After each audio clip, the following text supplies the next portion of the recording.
Hello everyone, I am Jonathan Little. Today, we are going to see if we are better than Rampage Poker at GTO Poker. I'm a little bit nervous, I'm not going to lie. I will do my best.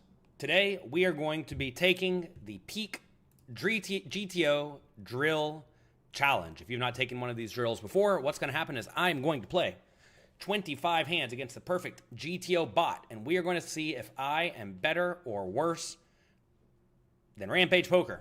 If you click right here, you can actually watch a video where Rampage goes through and plays his 15 hands. He goes through, discusses all the spots, tries his best, and explains his thought process throughout the entire thing. Some of the spots are going to be difficult. Some of them are going to be hopefully easy.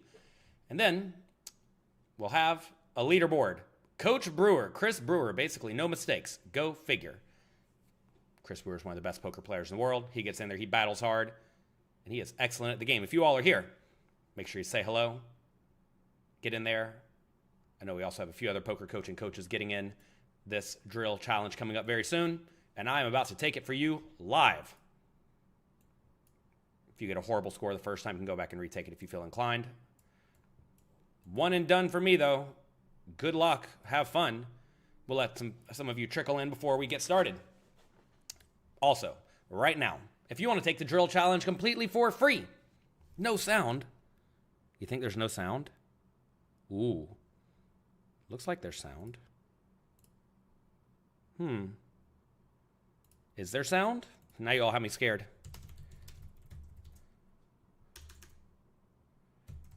Is there sound? LOL. I think there's sound. Anyway, if you want to take the drill challenge right now, you can head over to pokercoaching.com/pass. The link is right down there in the URL.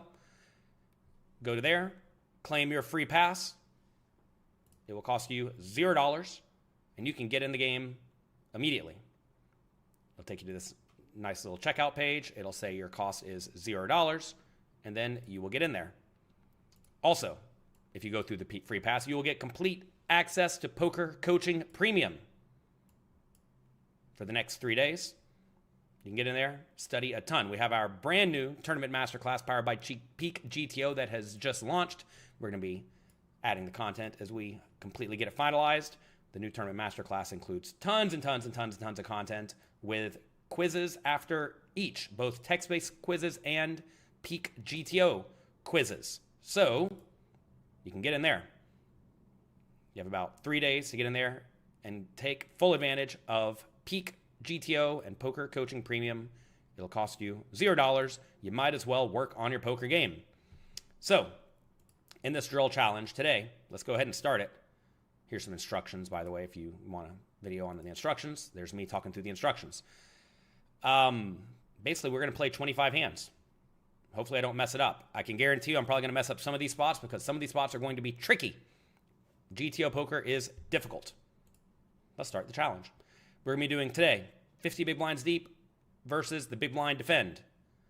I probably should have practiced this before we got to it, but such is life. All right. Here we have a spot where we raise the cutoff, the big blind calls. It comes 10, 8, 7, 2 spades. So we have some options. We can check, we can bet small, 1.5 big blinds. We can bet bigger, 3.9 big blinds, or we can go all in. We're probably not going to be using the all in all that often on the flop since these are single raise pots. So what should we do in this situation? I can already tell you it's going to be dicey one right off the bat. I think we're going to go for the small bet in this scenario kind of frequently. If you have any questions about poker coaching memberships or anything like that, please send an email to support@pokercoaching.com. Let's go for the small bet. In this situation, I could be certainly convinced that any of these options are reasonable. And look, in the real world, you always want to be concerned with what does my particular opponent do incorrectly, right? Like if you think someone's going to check raise you a ton, well then you got to be a little bit more cautious betting draws like this because this is not really a draw that you want to bet and get raised with, right? If they're going to do a lot of calling, obviously you can be way more inclined to bet. I'm going to go for the small bet in the spot. I could be convinced bigger is better. But it is the small bet 68% of the time. Notice the small bet was used, or the big bet was used a little bit, and the check was used a little bit. We turn the 5 of spades. All right, another tricky spot. By the way, on the turn, you do want to run your GTO solutions with lots of various sizes. You will find that usually one or two sizes are used far more often than the others. You do have to be a little bit careful at this stack depth betting with draws that have to fold if raised, and this might actually be one of those. This is a spot where the opponent's going to have a whole lot of marginal made hands that we can apply pressure to. Great to see me again live. Hello from Charlottesville. Hello, everyone. Hope you're all having a wonderful, wonderful day. Thank you all for being here. If you like the show, click the like button, click the subscribe button. If you like seeing me sweat it out, trying to get these spots right, well, have fun. All right, what are we going to go? Half pot or check? I think those are going to be our only good viable options in this situation. I think we're going to go half pot in the spot, but I can be convinced check is right. It is half pot, 5.3 or 91% of the time. I know that goes by a little bit quickly. And we get called. Man, oh man, again on the river. Nasty spot for me. Again, the thing is when they continuously give you nasty spots, it becomes a little bit difficult. Because inevitably you're going to get some of these wrong on the river, especially when you have various size options, all of which could be very viable. Now on the river, what do I want to value bet? What do you want to value bet? You want to value bet a 10, I got to presume. Can we go big with the 10 is the question. Pot or all in? I think all in's greedy with the 10. I think half pot makes a lot of sense. So I think that's probably an okay size. The question is, do we even want to bet this hand, though? Because the opponent's going to have a lot of 10s in their range, right? So we have to be a little bit cautious betting in general because the 10's just not going to fold.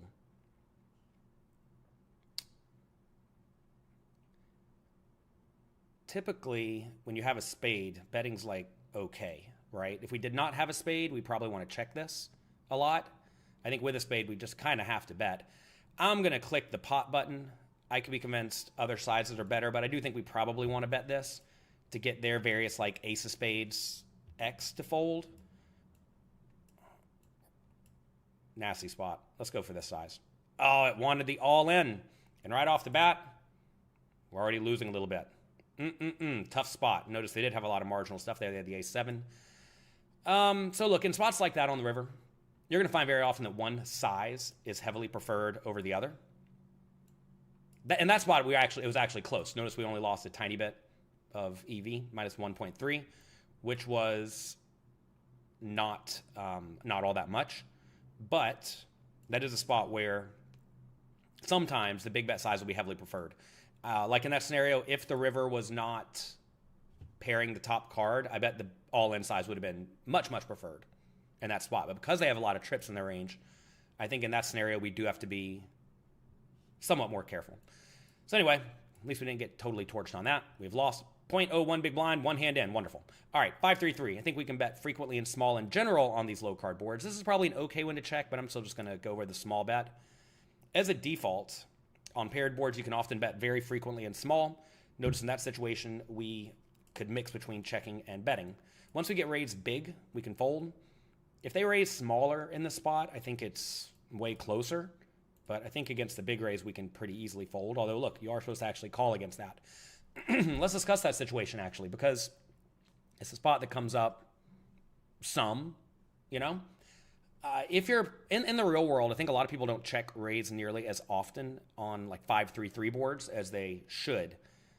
You can actually pull up Peak and see what they should check raise on 5-3-3 boards. Let's actually show you some of the power of PeakGTO. You can go over here, you can log in, you can click on the library. We can go to 50 big blind deep tournaments with the ante. We raise the cutoff, big blind calls, it comes 5-3-3-3. They should have some leads on these low paired boards. They check. We continuation bet small. Notice the king queen is mixing over here. And they have a few raise size options. Notice that big raise size was actually almost never used, which is very interesting to see. They actually did use it this 1 in 1,000 times. So that's cool. When they do go for the big raise size, though, we get to fold a lot, but we do have to stick around pretty wide. Take a look at what happens if they raise smaller, though. If they raise to 5.1 big blinds with, if we take a look at this categories, this type of range, quads, full house, trips, overpair, and top pair, all of which has king, queen in terrible shape. But down here, some gut shots with ace high, various king highs, and all sorts of nothing with backdoor draws. Notice all that nothing putting in the raise, right? If we go through and highlight these hands, they're all hands with backdoor draws and overcards. Against that range, king, queen calls a ton. If they raise, notice king, queen is mostly calling, sometimes even re-raising. So, pretty tricky spot. Do we have any deals on PeakGTO? Definitely check out pokercoaching.com/pass. All that is available there. All right. Anyway, tricky spot. I think a lot of people don't raise nearly often enough. That's what I was trying to say. I don't think most people raise with all this stuff in red. On 5-3-3, yeah, they raise a lot of threes. That makes a lot of sense. Yeah, they raise some fives. But I think a lot of people don't take like every queen 10 and queen 10 backdoor draw or jack 10, queen jack, king 8, etc. and raise. And I also think a lot of people never raise stuff like king 7, king 6, king 8, queen 6. So, exploitatively, you should logically fold a little bit more often against the raise than GTO does. And so I know GTO is going to like mix calls with stuff like king, queen, and king jack here if you get check raised on the 5-3-3 board. But in the real world, I'm probably just going to fold those. Notice if you have the backdoor draw down here, you have to stick around with all of those. Okay? Okay. How long is this going? Tough spot so far. How's it going? I already lost some money on the first hand. So wonderful, wonderful, wonderful so far. Let's see. 10-9-7. I think we can go mostly bet. Probably small, although bigger could be fine. It is 88% small bet. Typically with draws like this that can bet and then call a raise, you go for the small bet a decent amount of the time. I think to bet the turn, we probably want to have a spade. Something you will see GTO does every once in a while, though, is takes hands like this and bets them. I think we probably don't want to have hearts in our hand to bet because we're trying to get them to fold hearts if we did bet. So I'm going to check it. Ah, horrible play. There we go. Already getting torched. So, something I literally just studied yesterday was spots like that where the ace with the 2 likes to bluff. We'll actually pull this one up and look at it in just a second as well. I thought we might do it more often if we had no heart, but it looks like with the heart we do go for it. All right, do we bluff this river? Man, oh man. Another tough spot. What do you all think?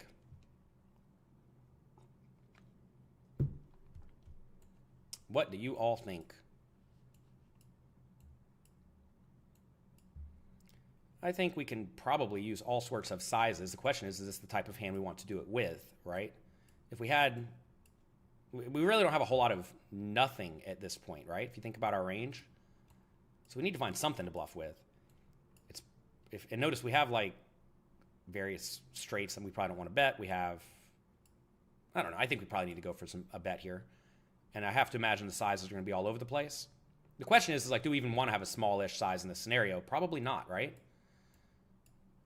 I think given we don't want to have a small bet in general, we probably want to go for the bigger size. The question is how much bigger. I don't think we ever want to like rip it in, although maybe we do some tiny fraction of the time. I think I'm going to go for the 8.9 pot size bet. Maybe we're just supposed to have bigger bet sizes in general with a lot of good flushes. I don't know. Tricky spot. Maybe we're supposed to just rip it all in. This is another spot where I can already guarantee you if you like pick the wrong size, you're going to lose a lot of EV. I mean, Josiah says check. Check's the easy option. Check it. Lose the pot. But you need to find some bluffs. And if you think about my range here, I don't really have a whole lot of bluffs, right? I mean, we have king, queen. That's about it. Not king, queen. King, queen's a straight. What am I saying? I think I'm going to go for the 8.9. All right, look, it is these big bets. You do got to go for the big bet size there. It's a crappy spot. King, and now we get raised. Of course, we fold. Goodbye. Thank you. That's the spot where we just don't have any. We have no garbage. King, queen. I mean, everything's a straight, right? Everything's a straight or a pair, right? When everything's a straight or a pair, you got to find some bluffs. All right, I'm gonna go for a small bet on the queen, queen 2. Typically paired boards, you can kind of safely just go for a lot of frequent and small bets. If we get raised here, we're gonna call. Turns a 5. Do we value bet? I think we could reasonably value bet this one. Check also seems fine. Let's go for the half pot. Although Check's probably reasonable too. Nope, check is not reasonable at all. Just wants us to straight value bet it. Okay. They call. River is a flush. Oh boy. So now, this is another spot that's always difficult because I struggle figuring out if we should be 2x potting it all in or potting it. I know we're going to bet big. Bet big is clear. The question is how big do we go? And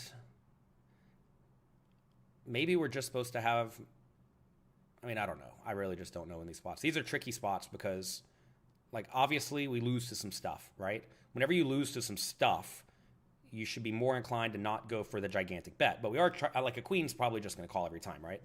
So you want to get full value against that. The thing is, opponent may have almost no queens, therefore maybe small bet's a little bit better because you're trying to target a weaker range. Plus, we have, like, nut low flush. Oh, no. Massive anxiety is caused by these drills for me. It's so much fun that you all get to experience it. I'm going to go for the pot, but I could be convinced all in's better. All right.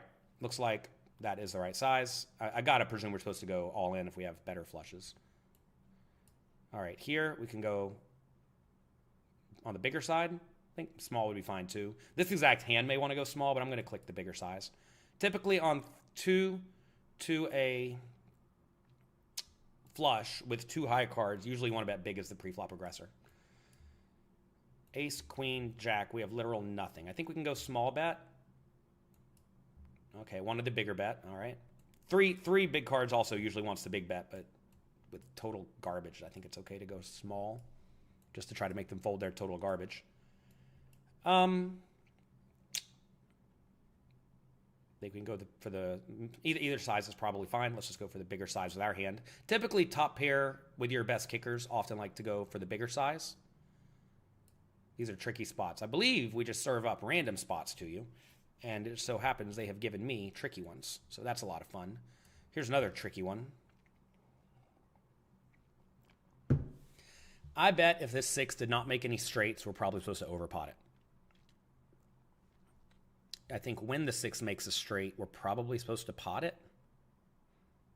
Again, another very nasty spot. So, top pair, good kickers. Almost always good but vulnerable. Often like to bet on the bigger side, just in general. The 6 of hearts is a weird turn because it completes some straights but not many, right? Completes some 2 pairs but not many. So, I'm going to go for the pot size bet.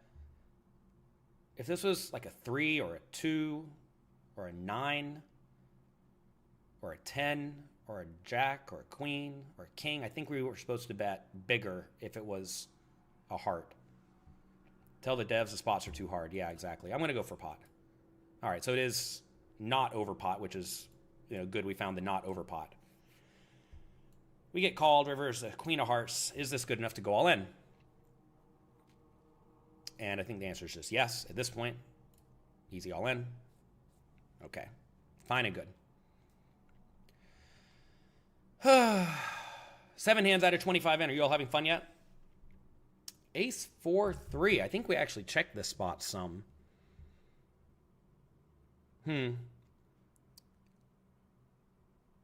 This King 9. King 9 seems like a hand that really doesn't mind checking.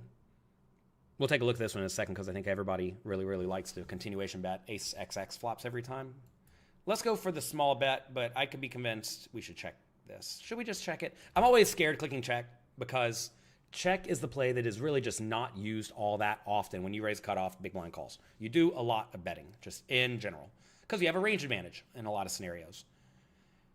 In this spot, they don't really have the 5-2 though, right? 5-2 offsuit. So for that reason, I think we can bet some, like how bad could it be? Let's go for the small bet. It is small bet 100%. Okay. I want to explore this one a little bit. Let's take a look at, okay, we raise cutoff, big blind calls, it comes. Ace 4-3. Do we bet this every time? We do bet it every time. All right, what about Ace 3-2? Ace 3-2. They check. We do bet it less often, right? Because now they have the 5-4 offsuit. And if you take a look at hands that like to check, it's a lot of king high. So this is where these spots are kind of tricky, right? You always want to consider, do they have straights, right? And because in their range, take a look, they have 5-4, both suit and offsuit. We have to be a little bit more careful betting on Ace 3-2, whereas on Ace 5-4, we can bet it more often because in this spot, they don't have the 3-2 offsuit, right? Which is why I click the bet on the ace 4-3, because they don't have the 5-2 offsuit, right? But if they had the 5-4, let's look at ace 2-3, ace 2-3. No, not ace 2-3. I'm sorry. What am I saying? Ace 5-2. Do we check on ace 5-2 some? A little bit, but not a lot. But notice you do like check a little bit more as they have more of the offsuit stuff. Of course, on the low card boards, a lot of people think ace 5-2 and 5-4-2 are the same. Let's look at 5-3-2. Notice they lead a ton, and on that board we do a lot of checking, right? So tricky spots. All right, 9-2-2, we can do a lot of small, frequent betting. How is Rampage score so high? Well, we locked him in his room for 4 days and told him to practice this so he could get it okay.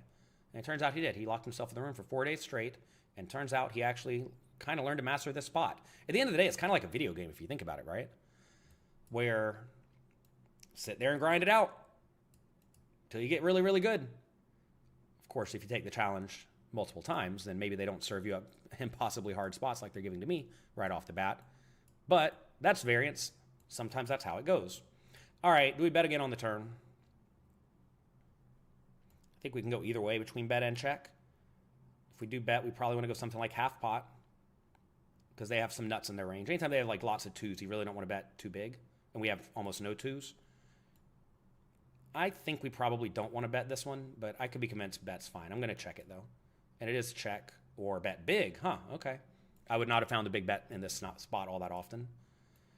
River's at 2. I don't think we can value bet at this point. You know, look, this is one of these situations where GTO might actually make some weird thin value bet. I am not, but I could be convinced half pot is a thing that is done every once in a while. So the question is what is the weakest hand you should value bet on this river? Let's go over here and explore.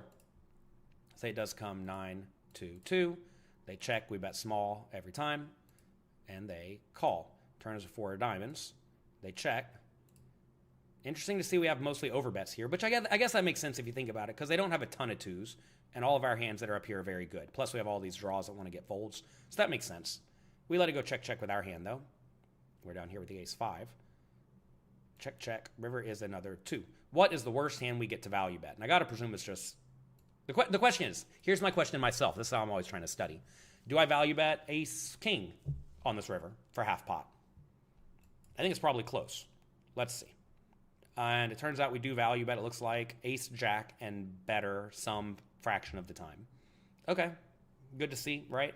Then, of course, we have a full house we get to bet every time. So that's nice. Good we were kind of close there. Oh, goodness, 10-9-9. 10-9-9 is a tricky one, but I think we can still probably just bet frequently and small. We notice we do check a little bit, 9% of the time.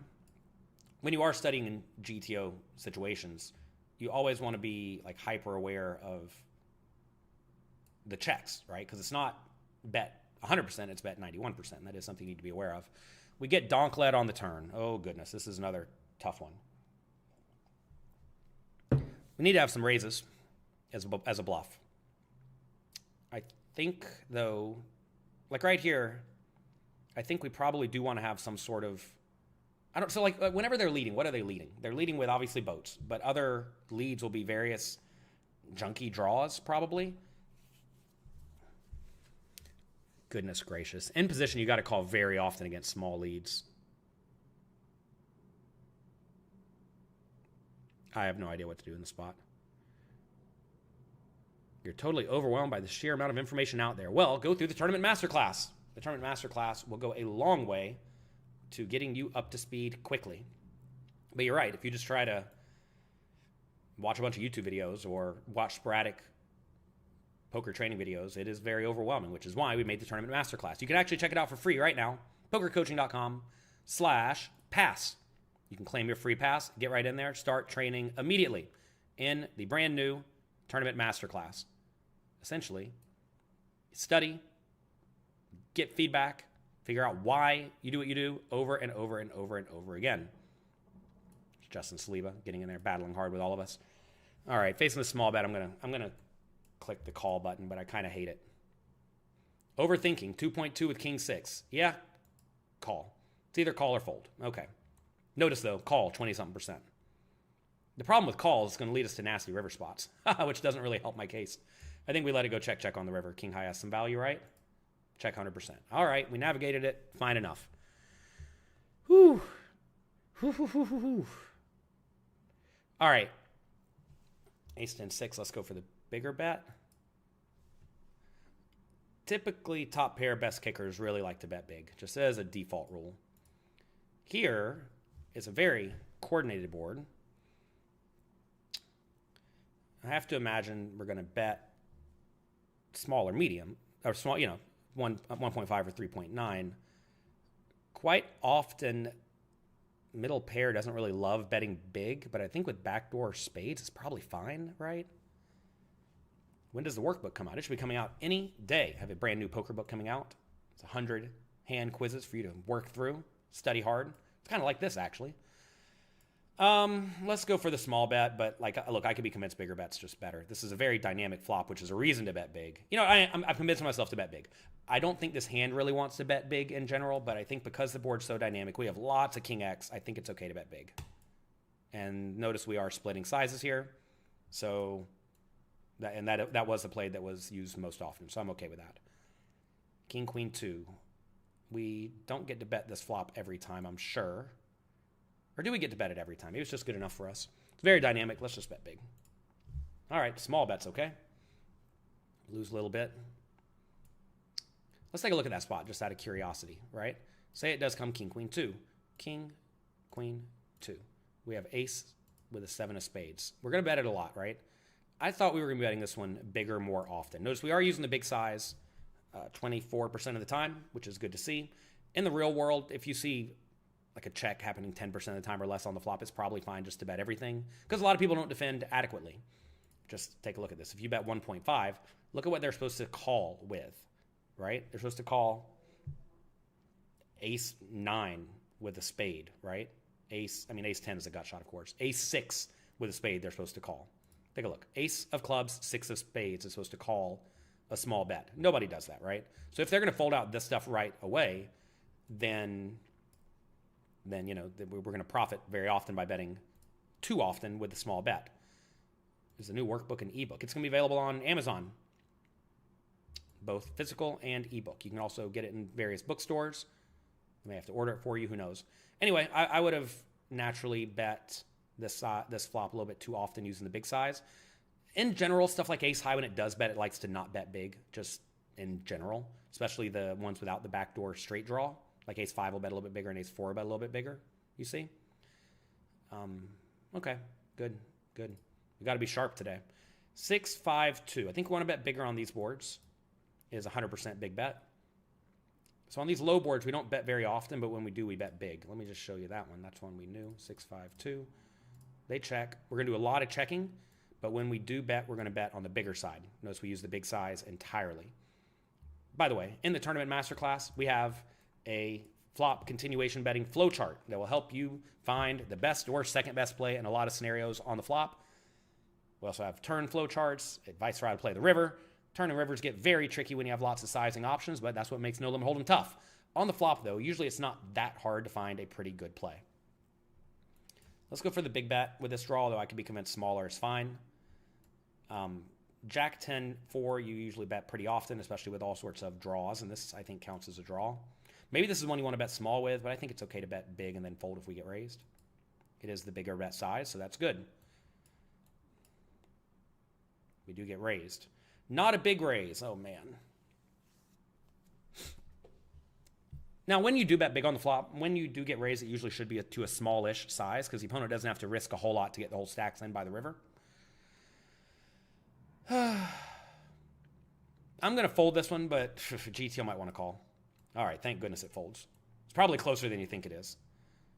You can actually go over here and look this up. Jack 10. What was it? I already forgot what it was. Let's say it's Jack 10, 3. They check. We bet using the bigger size. When they raise us, you can click Strategy EV here for Queen 6 suited.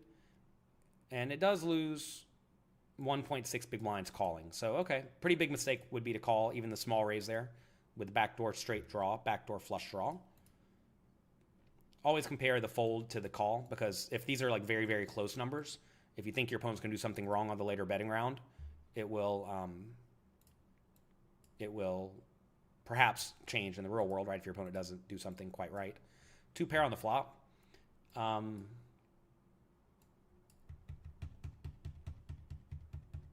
Top and bottom's a funny hand. I'm going to go for the big bet, but I could be convinced smaller is ideal. Yeah, top and bottom's a funny hand. If we get raised here, I think we just call. Okay, now we got to figure out what to do. Top and bottom is a funny hand, both for continuation betting and check raising. If anybody has any questions about various types of content we have on the site, please email support@pokercoaching.com. I cannot look up various things for you right now. I'm in the middle of a webinar. Okay. We want to be able to bet at turn and jam river. I don't think the board is coordinated enough for me to want to overpot it with our particular hand, so I'm going to go for pot. I think stuff like ace, king, and ace, jack are the type of hands that may want to bet big here, although I'm not even sure we want to have overbets. It is pot or 8.2, so that's good. Of course, if they jam me or call me, whatever, we're in. Okay, what do we do on this queen river? What do you think?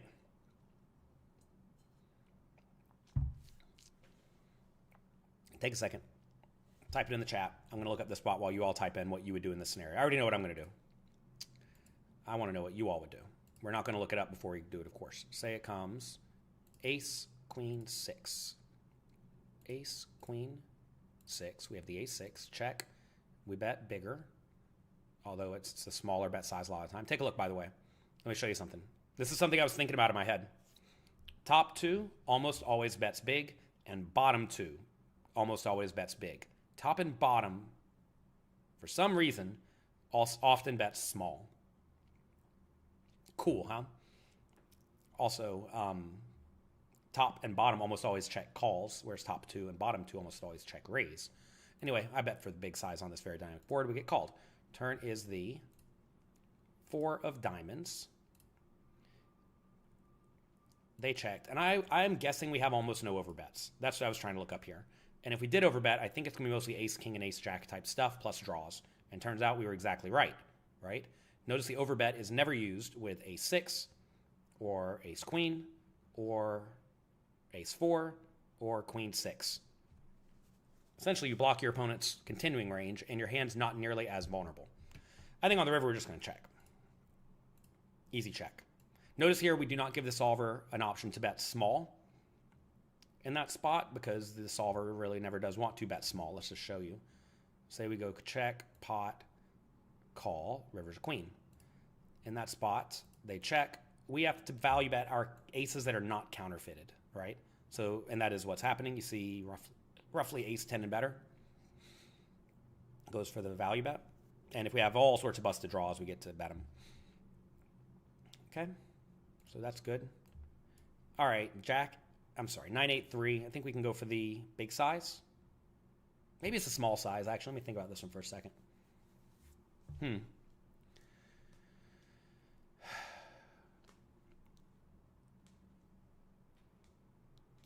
was thinking check and call. Well, what does the opponent do with ace 4 on the river if we jam? I got to presume they mix with lots of aces. But it turns out if they have the 2 pair counterfeited, they call more often, because it's harder for us to have boats, right? When they have a 4 or a 6 or an ace in their hand, it's way less likely we have a full house. All right, I'm going to go for the small bet here. I'm just sitting here thinking about, like, I think I saw a spot like this the other day where you mostly bet small. Feels like a spot to bet big, but I'm going to bet small. And it is a small bet. Okay, good. Queen XX is a funny one. Let me just show you Queen XX real quick. Queen 9, 2, whatever it was. They check. Take a look. We mostly bet small when we bet, right? How did I know this? We studied. What about Jack 9, 2, though? They check. Now we're using bigger bets. The queen something is funny, a funny board. What about Queen 10, 3? I think it has to do with the two gaps in the middle as well. Notice you're doing mostly a few bigger bets on the queen 10, but on queen 8 you do it. What about like jack 7? Jack 7, 2. Do you do small bets then? Bigger bets then 2. That queen XX is just a funny one. Can we discuss the random number generator on the right? So this is a random dice roll between 0 and or 1 and 100. And this doesn't impact your right or wrong decisions at all. This is more for you if you want extra practice. If you want additional practice to try to really, really, really hone in on what is the quote-unquote right option. Like imagine check is supposed to happen 2% of the time. If I roll a 2 or 1 or a 0, in theory, I should check. I'm not really leaning into the randomizers too incredibly much, but you clearly am sitting here thinking about like various sizes and how often I need to do them. As you play against better and better players, that's certainly something you want to be aware of. But yes, it's to mix up your frequencies. I'm going to go for the big bet on this board. I think we mostly bet big when we bet, and we have a gut shot and backdoor draw, so bet big is nice. If we get raised on this one, I think we have to call, as gross as that sounds. We do get called.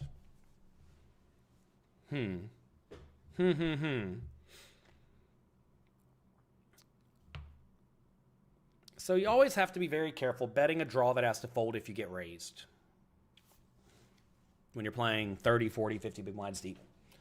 And that's kind of what we're looking at. It's kind of what we're looking at.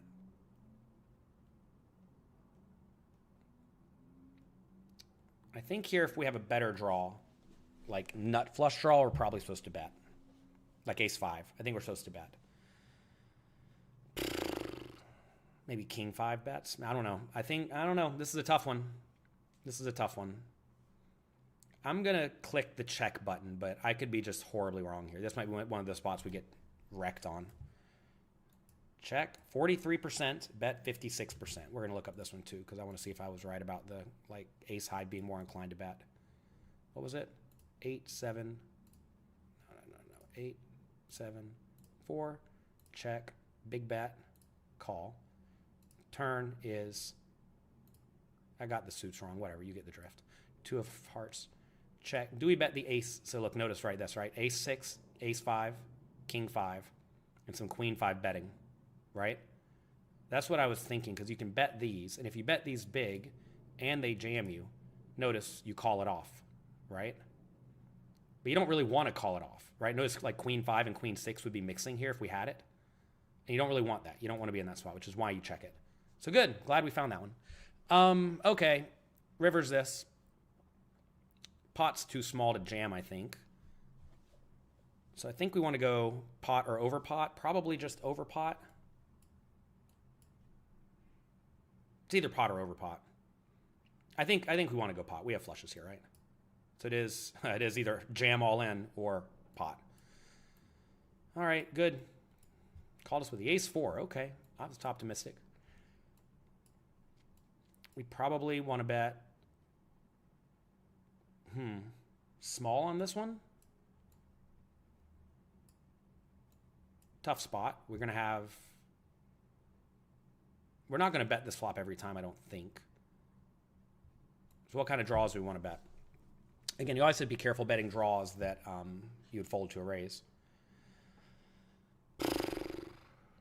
Hope you're all having fun, by the way. You're all having fun. We've almost made it through this challenge. We're 18 out of 25 hands in. We're actually not doing all that bad, so this is okay. This is okay.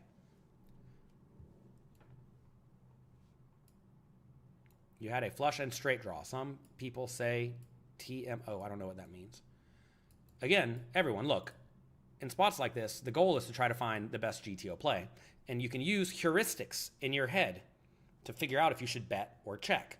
I know a very, very common heuristic is on the turn, when you have a lot of draws. Obviously, we have a lot of draws on the 8, 7, 4, 2. You can't bet all of your draws. So you want to bet draws that are either junky and can bet and fold to a raise, or you want to bet draws that are so good they can bet and call against a raise. I mean, let's just take a look at this real quick, right?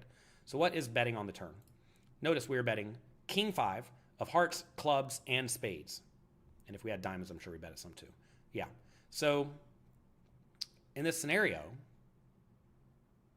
you can bet it and then call it off. But with queen 5, it's just a little bit weaker. It has a little bit less equity. So you're a little bit less inclined to bet it, and queen 6 is in the same scenario. Also take a look at King 10 of hearts, King 9 of hearts, Queen 10 of hearts, Queen 9 of hearts. These are all flush draws that you would have to fold if you get jammed. Whereas you see with like nut flush draws, you can bet those and be more inclined to call them off. But like, no, don't think, oh, I have too many outs. That's not a thing. Don't get all those concepts out of your head because it's just nonsense.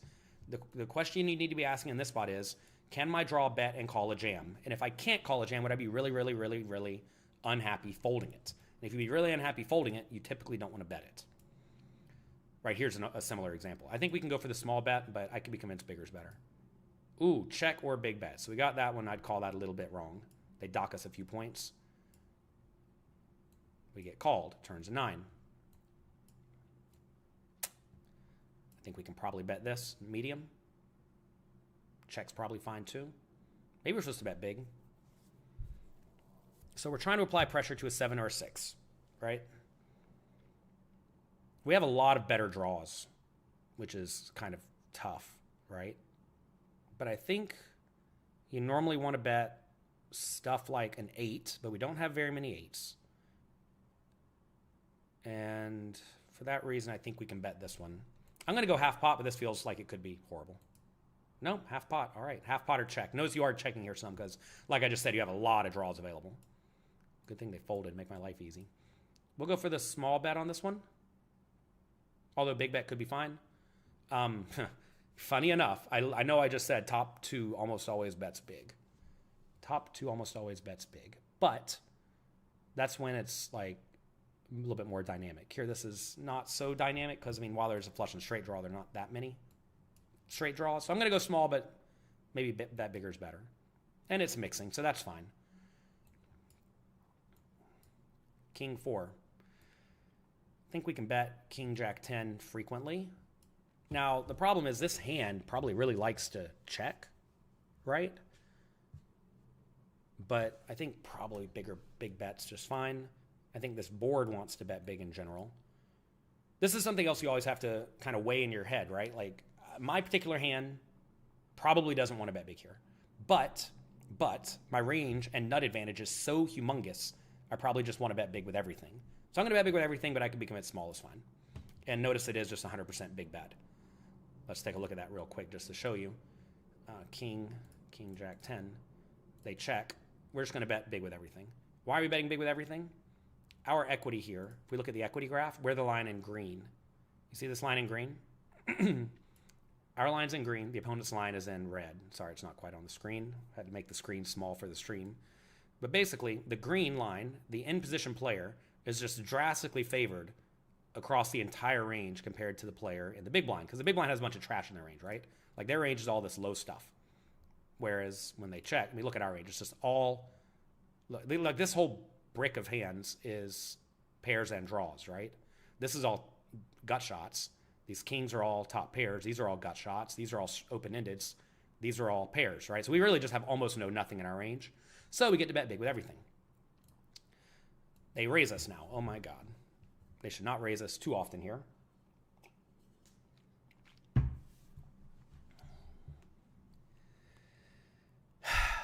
Man, oh, man. Call me crazy, but this might just be a fold. You're not really trying to fold top pair very often. But this is a board that's so good for us. I mean, literally, look at what I just showed you, right? They are not favored much at all, which means they have to be very selective raising. I mean, in theory, like, look at these raise hands they should have, like Queen 9. Queen 9, Queen 9, Queen 9, King 8 with a flush draw. I think we got to fold. Again, I'm not cheating looking ahead. I think this is a fold. This might be one of these spots where GTO's like you just got to call and go from there, but I think our hand's going to play out really badly on the turn. Gosh. I feel like fold might lose a bunch of EV, though. If we had, like, Jack 8, I think that's, of course, a fold. Gosh, I'm just going to fold. Call 100%. I bet we're going to lose a lot of EV there, too. We do lose a lot of EV there. What a bummer. What a bummer. We are probably now officially worse than Rampage. If they do raise us, all King X has to call. If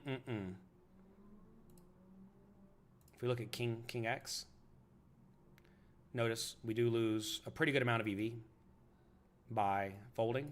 0.75 is a real amount. Tough. Like Jack 8, I said Jack 8 we got to fold, and that is true. So that's good. At least we got that right. If you have a backdoor flush draw, of course you can't fold. 10-8, same story.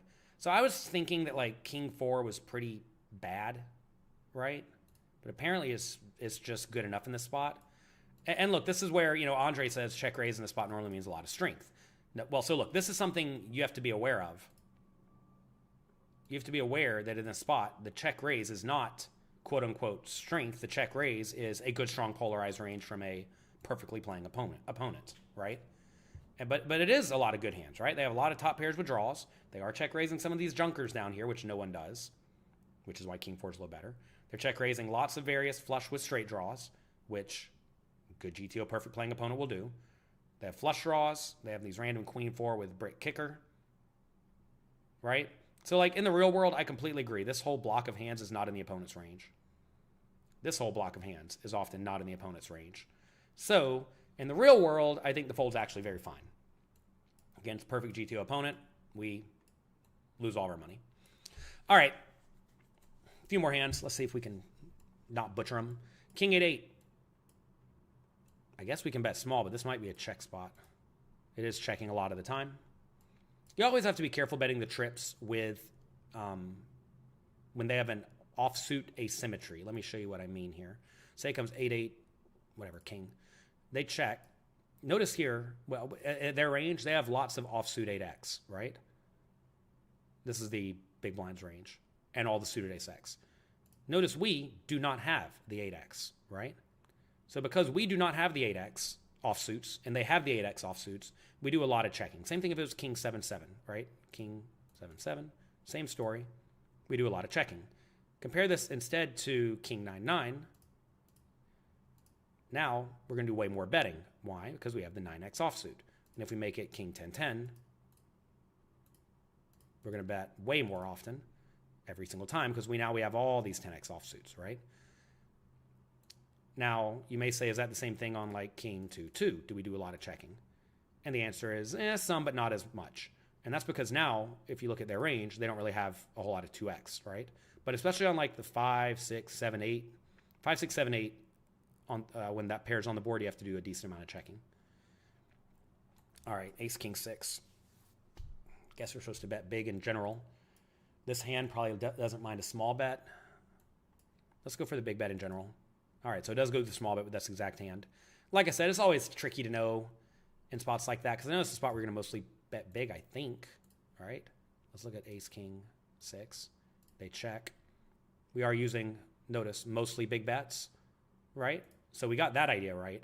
The problem, though, is I knew when I was thinking about it, my particular hand doesn't really like to bet big. I thought we were going to be betting big a little bit more often. And under pairs, of course, do not like to bet big because they're betting for thin-ish value / protection, right? So you'll see, like the weakest top pairs use small bets. Middle pairs, the weakest ones use small bets. Okay. 10-9-4 on queen 4-2. Queen 4-2. What do we do? We've almost survived this drill challenge, by the way. If you're enjoying this, click the like button, click the notification bell. Also, go try the challenge yourself. See how you do. It's not easy. You can do it completely for free right now at pokercoaching.com/free pass. You can get full access to Poker Coaching Premium and PeakGTO and this drill challenge right now at pokercoaching.com/pass. Hello to everyone. Thanks for being here. I am going to say we should bet small. It is a small bet 100%, so that's good. They fold. By the way, also we have this ELO rating up here. I don't know if you've been paying attention to it. It goes up and down based on how well you do. And, mine's pretty high. Once your rating is pretty high, you don't actually gain all that many points. When you're first starting, you'll get a lot of ELO points for getting right answers, and you won't lose so many for getting them wrong. Once your ELO rating gets high, you get punished pretty hard if you get them wrong. And that's always a lot of fun. Okay, this is a rough one. I think we just got to check. This hand's just so bad. No! Blunder right on the end. 10-7-4. Are we really betting 10-7-4 every time? 10, 7, 4, check. We have Jack 5 of clubs. Man, oh man. I guess our hand's just so trash we can bet it. Notice Jack 5 of spades does some checking, which is neat to see. What about like Queen 5? Queen 5 does some checking. That's so brutal. We got dealt the one hand that bets. Fun game, right? Can we do this for free until November 6th? That is correct. You'll have a free pass. Turn, we have a pair now. We can easily... Oh my gosh. This is where they're really going to get us. He wants us to raise.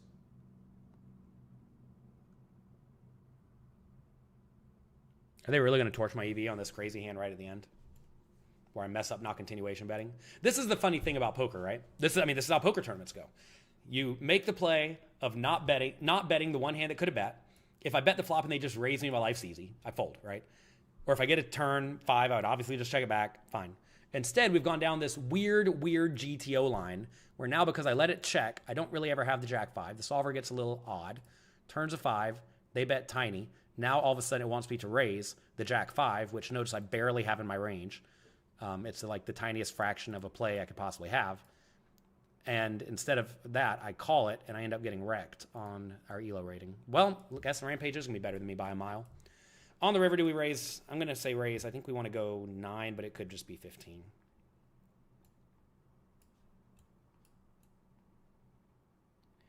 You go against the computer algorithm. You got to realize the computer presumes your opponent plays perfectly. Now, you can presume in the computer that your opponent does not play perfectly. We're actually going to have exploitative sims coming out very soon on PeakGTO.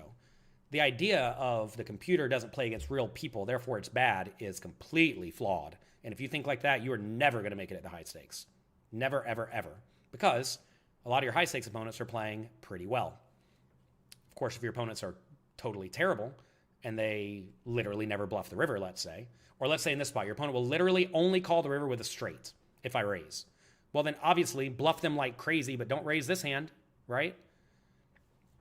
I'm going to go for the 9, but I could be convinced 15's better. Whew. Please don't re-raise me. All right. 0.64 EV loss. That means, I believe, that Rampage is better than me purely thanks to that last savage hand they dealt me. Can you all believe that last savage hand they dealt me took me from like 0.3? I would have been way up here. I would have been like the number 4 or number 5. All the way to worse than Rampage. So I guess it's true. Jonathan Little is worse than Rampage. As Justin Sleba says, played great, got unlucky variance on the Jack 5 hand, LOL. Yes, LOL. If you all want to get in there and challenge yourselves, see if you can get on the leaderboard, head over to pokercoaching.com/pass right now. You can claim your free all-access pass. Costs you $0. You'll get full access to Poker Coaching Premium, PeakGTO, the brand new tournament masterclass. It just got released recently. We are still uploading the parts. Give it some second. Stream slows down my internet. As you see, we have tons and tons and tons of content here. We have introduction, fundamentals, pre-flop. Notice all these pre-flop strategies. We have playing the flop, playing the turn, playing the river. We're going to have interactive quizzes loading up. We have all of these spots that will be available soon if they're not already. We have mental game section. I went over to Justin Sleba's house. We recorded all of these just the other day. It was a lot of fun. And that's that. Jonathan Ship at Hollaballa, way back in the day. Holla, don't follow. Check it out at pokercoaching.com/pass. You also get access to everything else on Poker Coaching Premium. If you're a cash game player, we have the cash game masterclass right here. We also have the advanced cash game course and a whole lot of other stuff. So make sure you check it out at pokercoaching.com/pass right now. I wish you the best luck in your challenge and your drill. If you do the drill, by the way, let me show you how to do it. You simply go to PeakGTO, and it is right here, the drill challenge. You can get in there and test yourself right now against me and Rampage, who now we can officially say is a better poker player than Jonathan Little. You also have the library. You can study all the spots. You can train any spot you want. Look at all these spots you can train. You can train all these stack depths, tournaments or cash games, heads up, ICM, pre-flop. You can start post-flop. You can do 3-bet pots. You can pick your seat. You can select the specific board. Select the specific board cards that will come. You can start with specific hands. If you don't want to be dealt garbage, go down here, select the hands you want to be dealt, right? You can go through and you can do that. Also, we have the drill of the day. If you've not already checked out the drill of the day, you definitely should. Every few days, we will upload a spot where we play against the GTO opponent, and we explain why the solver does what it does in all of these situations. Of course, you can filter for all of these scenarios as well. Also, we have the Leak Finder. This is a selection of 25 hands that you can go through and test yourself on, and it will tell you where you played badly. And then you can go through and you can actually drill those spots. Like, let's say 3-bet opportunity, right? You can go through and then in this scenario, say you do poorly, you can then practice that exact spot. It'll pull up that exact drill, and you can drill that situation. So do it. Check it out at pokercoaching.com/pass. How do you deal with the wicked variance poker dishes out? Yesterday, I played the World Series Online tournament 3 times. First hand of the day, I got it in with pocket aces, lost a king, queen offsuit. That was fun. A little while later, got it in 50-50, lost. A little while later, had pocket aces again. I forget even what they had. King, jack, I think this time. We got it all in and I lost. And that was the end of my run. Recognize that poker has variance, and that's okay, which is why you have to study and get very, very good at the game. So,